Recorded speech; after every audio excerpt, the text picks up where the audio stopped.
Throughout the province of Quang Tri, the scene is one of devastation. The sheer magnitude of the flooding is difficult to comprehend. Looking out at these neighborhoods, now submerged under a sea of turbulent, brown water, it's almost impossible to process the speed at which this crisis escalated. What started as merely a heavy downpour quickly became something far more sinister. Then, in what seemed like an instant, entire villages were engulfed. Over 13,000 homes were inundated, with floodwaters surging past door frames and reaching the second floors. The water rose so rapidly that families had no time to salvage their most precious belongings. A profound sense of shock is evident in the voices of everyone affected. This raises the critical question: how did this escalate into one of the most devastating floods in the past 5 years? The sight of the Thahan and Benhai rivers violently bursting their banks was a terrifying spectacle. The water didn't simply rise, it surged forward, a destructive force carrying mud, debris, and entire tracts of farmland in its path. The agricultural devastation is staggering, with over 7,000 hectares completely wiped out. Rice paddies, the primary source of income for so many families, were completely washed away in just one weekend. Even after the rain finally subsided, the floodwaters lingered, stubbornly refusing to retreat. Experts explained that the soil was already at its saturation point, meaning every new drop of rain had nowhere to go. This presents a haunting reality. The land itself had lost its ability to absorb the deluge.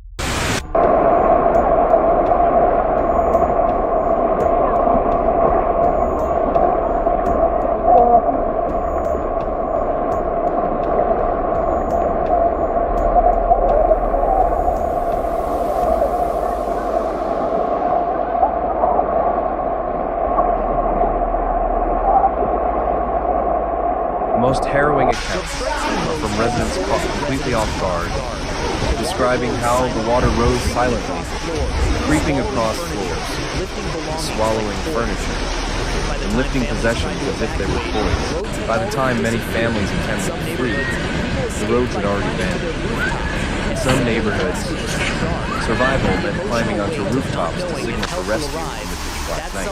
The emotional burden of that uncertainty, not knowing if help will ever arrive, is immense. It's a traumatic experience that will stay with them forever. Another devastating blow came with the collapse of crucial provincial roadways. Once those vital links between Quang Tri, Thua, Viet Nam, and Quang Binh were severed, evacuation efforts were brought to a near standstill. Rescue crews faced the perilous task of navigating past collapsed bridges and landslide debris, simply to reach those who were trapped. This is a stark reminder that infrastructure isn't just concrete, it's a vital connection.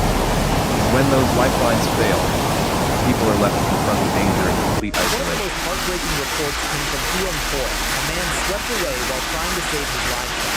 You can feel how deeply communities rely on their animals. Losing homes is devastating, but losing the animals that support a family's entire livelihood, that's a different kind of grief. Search teams are one of the most heartbreaking reports emerged from Huang Tri, where a man was swept away by the currents while attempting to save his livestock. This tragedy highlights how deeply these communities depend on their animals. Losing a home is devastating, but losing the livestock that sustains a family's entire way of life represents a completely different level of grief. Search and rescue teams continue to scour the riverbanks, holding out hope of providing closure. The losses among livestock paint an even broader picture of the economic suffering. More than 350 cows and goats have perished, along with nearly 5,000 poultry. For these rural families, this isn't merely a loss of property, it's the erasure of months and even years of hard work in a single night. These figures truly understand how disasters can entrench poverty long after the floodwaters have receded. It makes you wonder whether Vietnam's current systems are enough for storms this intense. Schools turning into evacuation centers is an image that always stands out.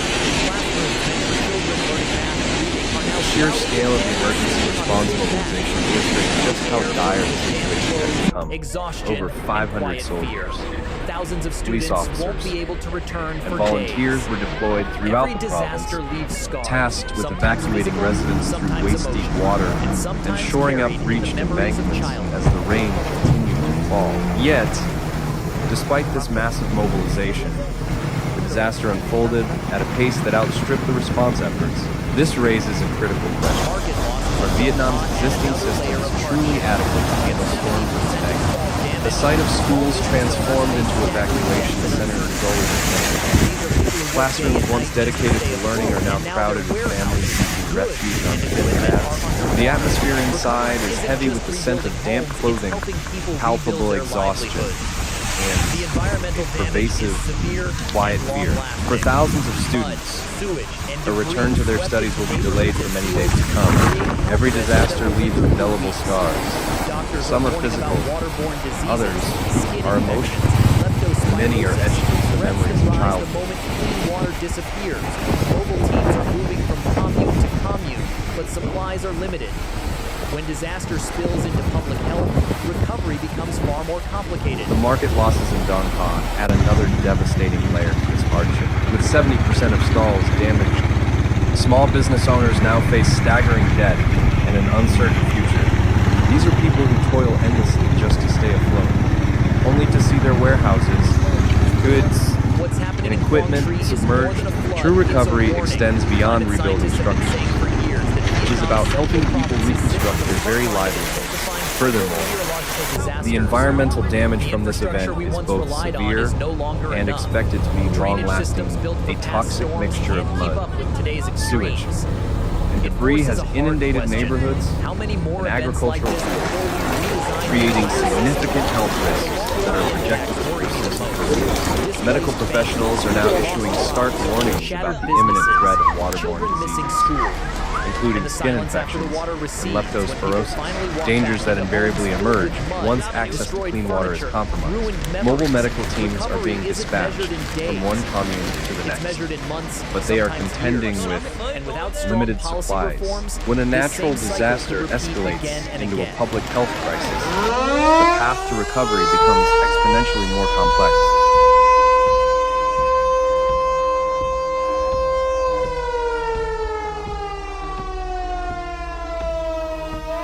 Yet through all this destruction, resilience shows up everywhere.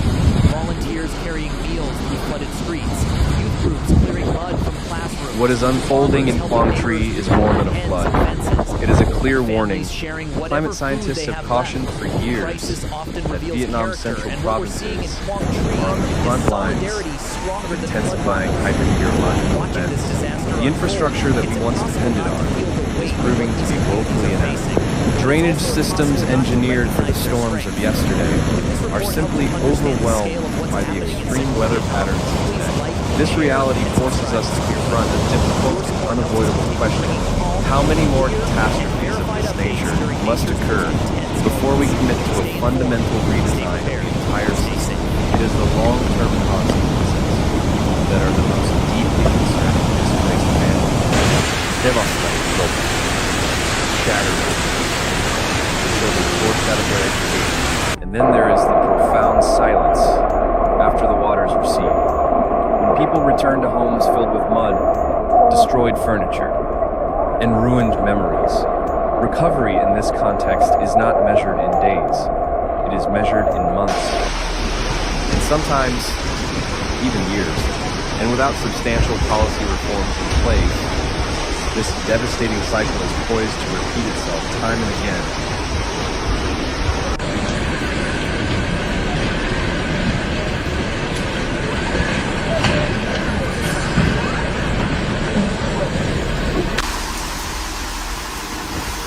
Yet, amidst all this devastation, the spirit of human resilience shines through. We see volunteers wading through flooded streets to deliver meals.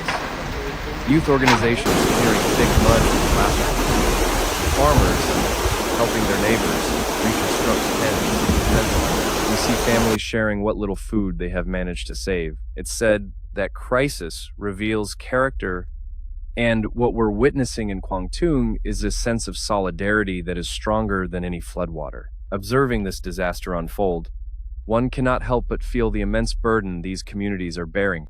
Yet it is equally impossible to ignore their profound strength. If this report has helped you grasp the full scale of events in central Vietnam, please consider liking, sharing, and subscribing to Severe Weather. Your support enables us to continue delivering calm, clear, and verified updates during nature's most extreme moments.